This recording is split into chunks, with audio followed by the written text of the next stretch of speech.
Taiwan. I'm Tiffany Wong with news from here in Taiwan and around the world. As countries gather for two major international events this week, Taiwan is continuing to push for support for its participation after years of exclusion due to pressure from China. Cadence Quanta reports. With both the general debate of the UN General Assembly and that tri-annual meeting of the International Civil Aviation Organization set to begin tomorrow, Taiwan is pushing hard for what it says is its rightful inclusion in these international organizations. In a press conference, Taiwan's foreign ministry said this about their efforts to get UN recognition. 在联大期间的话呢，外交部也已经积极的竞洽友邦以及理念相近的国家，能够争取在相关的各国 Taiwan has not been a member of the UN since 1971, when China's seat was transferred from the Republic of China, Taiwan's official name, to the People's Republic of China in Beijing, under UN Resolution 2758. It has since been excluded from the International Civil Aviation Organization, or ICAO, which is a UN agency, apart from once attending as a guest in 2013 under the name Chinese Taipei. But Taiwan continuously pushes for its inclusion.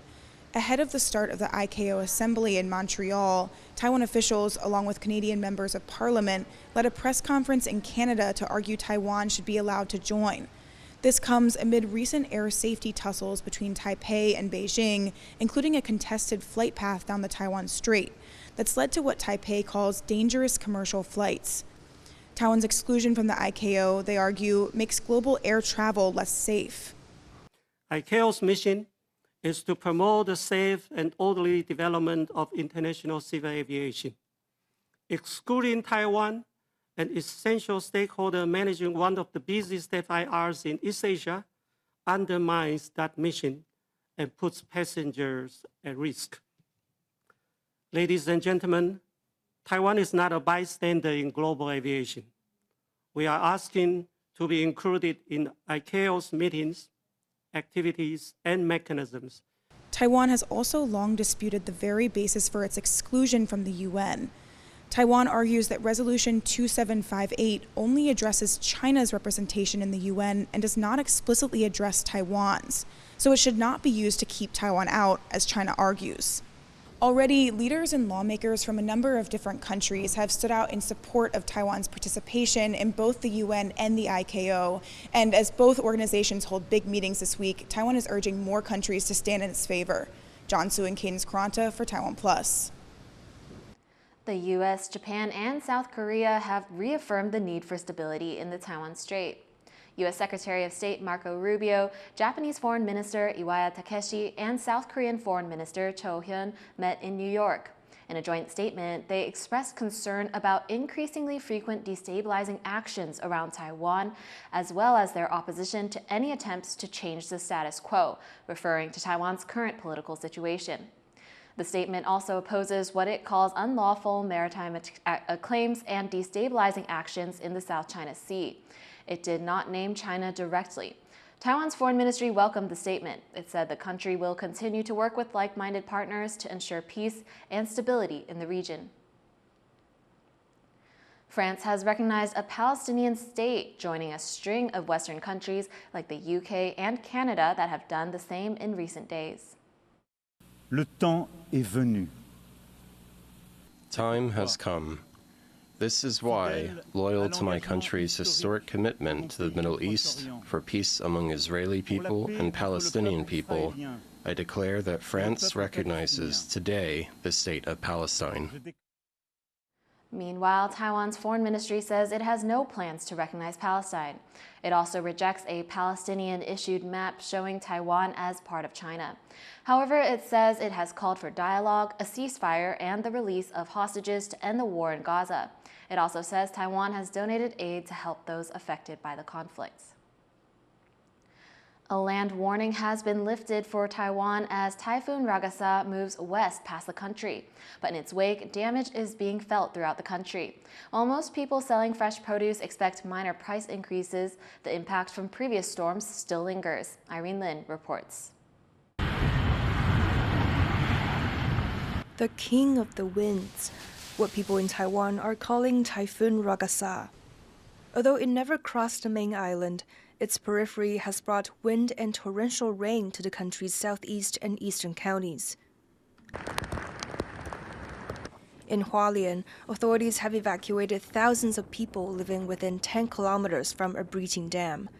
Outside of the impact zone, some schools in northeastern Yilan County are suspending classes over fears of danger on the way to school. Weather officials lifted a land warning on Tuesday morning as the typhoon moved away, heading towards China's southern province of Guangdong. But rain in Taiwan is still expected through Wednesday. 受影响最大的地方看起来还是会比较集中在宜兰以南，包括花莲、台东，然后到恒春半岛，另外就是在这个高屏的山区这一带，看起来还是会有机会出现比较明显的这个降雨。In Taipei, on and off rain since Monday is dampening the mood in produce markets. Some vendors say it's too early to tell if the typhoon will scale up prices, but this year's harvests appear stronger, thanks to the farmers being better prepared after 3 back-to-back storms in July and August. 本身的产量已经蛮稳定，而且他们现在产地都有做那种冷藏柜的储存，所以保鲜度都还蛮好的。只是说怕说，如果真的有碰到下大雨的话，有一些叶菜类泡水，可能会有一点水伤了，变成说它的品质。 But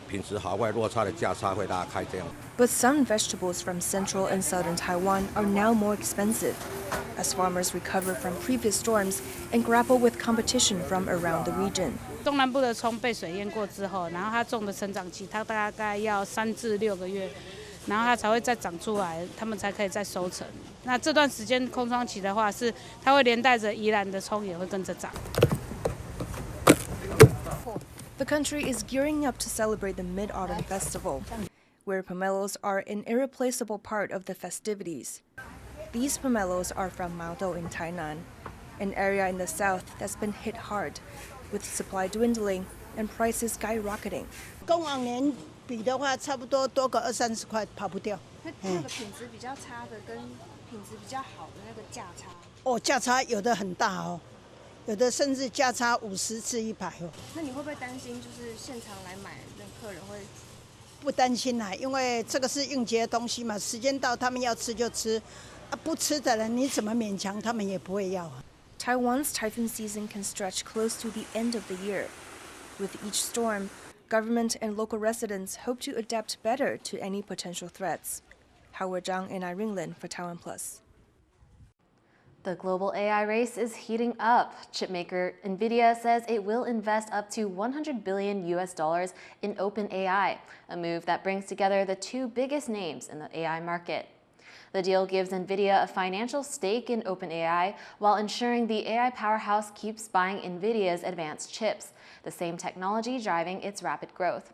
Analysts warn the partnership could trigger antitrust concerns given the dominance of both companies.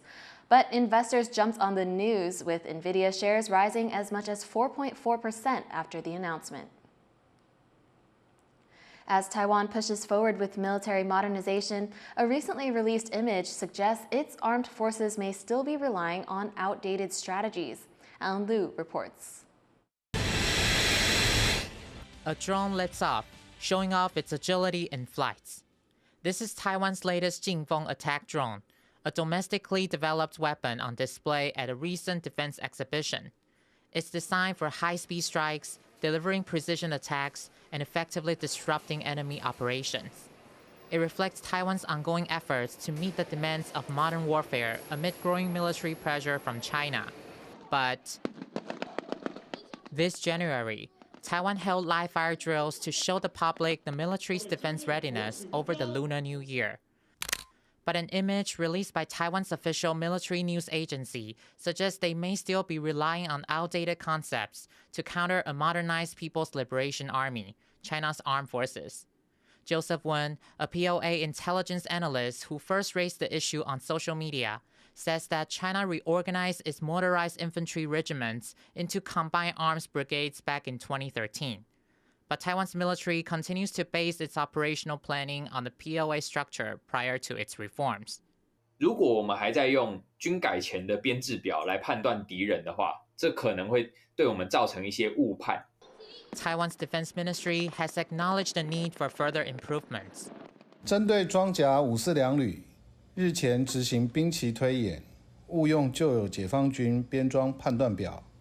本部已要求所属各单位确依颁发的敌情资料，作为计划修订及战演训参考，并持衡强化敌情教育及战备整备作为。So what's the difference between a motorized infantry and a combined brigade? A motorized infantry regiment has a simple structure, consisting mainly of infantry. But a modernized combined brigade combines multiple units and branches such as reconnaissance, air defense, and artillery battalions, giving it greater operational capabilities. 轻型合成旅和摩托化步兵团的差别就在于呢，第一个它的编制比前者大，第二个呢，它可以遂行一个这个多兵种协同的作战，它自己就可以完成一个多样化的任务。As Taiwan ramps up its defense through increased weapons procurements and indigenous production, intelligence is equally crucial, as a thorough understanding of the battlefield and enemy movements is essential to using those weapons effectively. Fu Huahong and Ellen Lu for TaiwanPlus. China says its newest aircraft carrier has launched and recovered aircraft for the first time using a cutting-edge electromagnetic catapult. The Fujian is now the second carrier in the world after the U.S.'s Gerald R. Ford to feature this type of technology. The new system supports both bigger and smaller aircraft than Steam Catapult and is more compact. The launch is seen as a significant technological breakthrough for the country's military. It comes as China expands its navy amid rising tensions in the Taiwan Strait and South China Sea. Former Philippine President Rodrigo Duterte has been charged with crimes against humanity for killings during his so-called war on drugs. The International Criminal Court has accused Duterte of being an indirect co-perpetrator in dozens of killings, first as mayor of Davao and later as president. Charges link him to 78 murders carried out by police and death squads. Manila estimates more than 6,000 people were killed in Duterte's drug war, but rights groups say the toll is likely in the tens of thousands. Duterte has been held at the ICC in The Hague since March. A hearing confirming the 80-year-old's charges has been postponed due to his health. Badminton enthusiasts are in for a treat in southern Taiwan, where hundreds of top badminton players have gathered in the city for a major competition. Our reporter Sandy Chi was there on the first day. Top badminton athletes from around the world are facing off in the southern port city of Kaohsiung. Almost 300 players from 15 different countries are fighting for glory at this year's Victor Kaohsiung Masters 2025.